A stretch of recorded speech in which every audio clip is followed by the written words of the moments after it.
Come on, how exciting is AI? Let's talk about AI. You know, my job before I came on board at QCA was I wrote marketing plans for companies. And I used my own sort of proprietary blend of doing discovery internally, interviewing stakeholders, but I used secondary and primary research and competitive intelligence to help write the marketing plan. What could I have done with AI, the power of AI to do secondary data research? I mean, all that information is at your fingertips.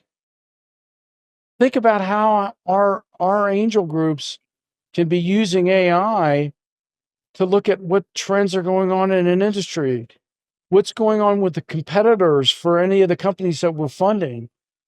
All these different uses of AI are just absolutely incredible.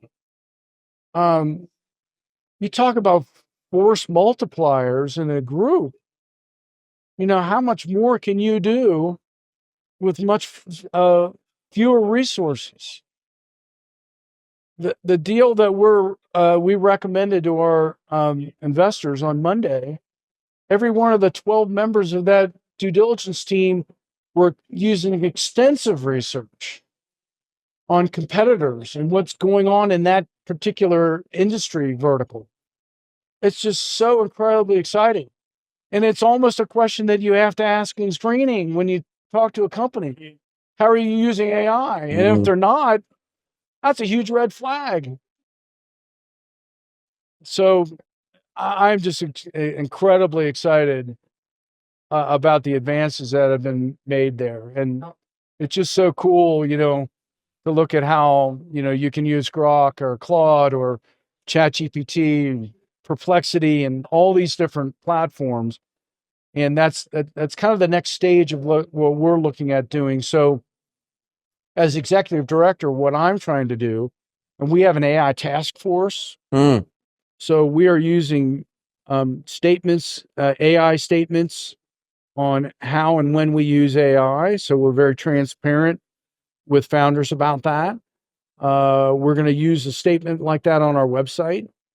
But we also have a usage statement for our members. We will put that in our member handbook. We encourage you to use AI, but here's how we want you to use it.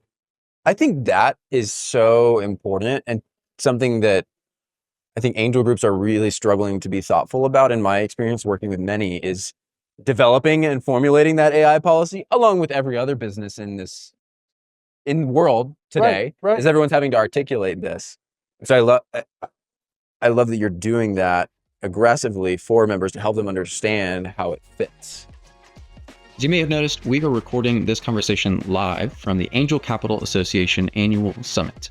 And if you're not familiar with the ACA, this is the world's largest professional organization specifically designed for angel investors. And so if you're serious about this ecosystem or just interested in learning more, their education, resources, and community are definitely worth checking out. You can go to angelcapitalassociation.org.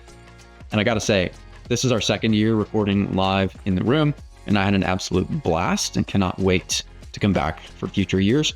I hope to see you there. A quick note before we continue the conversation. Alongside the Diligent Observer podcast and newsletter, I also run an outsourced operations service specifically built to serve angel networks. My team handles things like initial screening, social media, newsletter prep, platform management, and a whole lot more. The kinds of things that either aren't getting done or shouldn't be done by busy community leaders. If that sounds interesting to you, send me a note. Now, back to it. We never take for granted any of the output. We brought in an expert that trained 2,000 people at P&G on how to prompt and how to use AI. And, we paid for him to come in and do a session with our members. Wow. And so we don't take for granted any of the output that we're getting from AI, cite sources, cross-reference other AI platforms to make sure that you're getting a similar output. But the power is just incredible. Now, my job, I think, is we have developed Microsoft tools. We're using AI, and we're using within our platform, we're using an AI So we've used low code, no code, Microsoft open source tools to do our deal flow platform. So we created what we call our deal hub.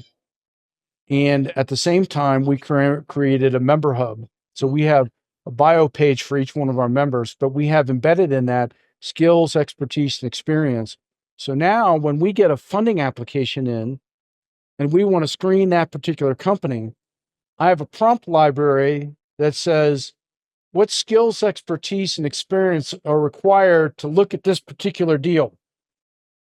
ChatGPT is injected into our platform. It will look at the answers from the funding application and say, this is an AI deal.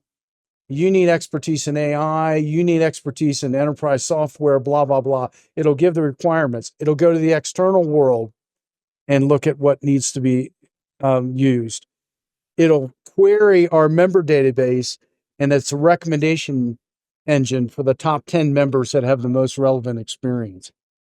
So it's a really neat way for not having to be residing in my head. Yeah, right. Because then Scott doesn't have to call around and go, who do I know that is part of the group that knows something about this? So I'm a Miami University graduate, and we do programs with them. And so one of our members is embedded in there in the entrepreneurship program. And he said, well, you know, how many of our members are alum? And I thought we had 6 or 8. I could go into that member hub and just put Miami University because it's got all the universities that are members. And I found out we had over 20. And so all those people we can help get involved in the programs at Miami University. So the power of it is phenomenal. But back to the AI part. So our members were using AI in the last due diligence process we were going through. What's important for me to try to enable is I want to encourage our members to be doing that AI work inside our platform. Because if they're going offline to do that, even if they turn the learning off, I'm not learning. I mean, we have incredibly smart members. All of our groups do. I mean, the power, the aggregate power of the ACA is incredible if you look at skills, experience, expertise. But if I'm not capturing what their prompt is and how they are engaging in the AI, I can't keep that inside our platform and inside our environment so that we can learn from it. So I think the bigger challenge for the angel groups and the way that we can collaborate, and maybe this is a topic that we do with our little roundtable, is how can we collectively build a small language model that we can all learn from all the deals that we've been involved in over the years? Think of how powerful that could be. That is an interesting project. It's a BHAG, I admit, but you know, Moore's Law is going to come into play one day. And we need to be positioned where we can index, organize, create data lake houses where we can put all our data in there and we can all learn from our own data. Well, Scott, I think that is a great place to pin. Lots to look forward to in the angel space. Thank you for taking some time to chat with me. Well, thank you for having me. I really enjoyed it.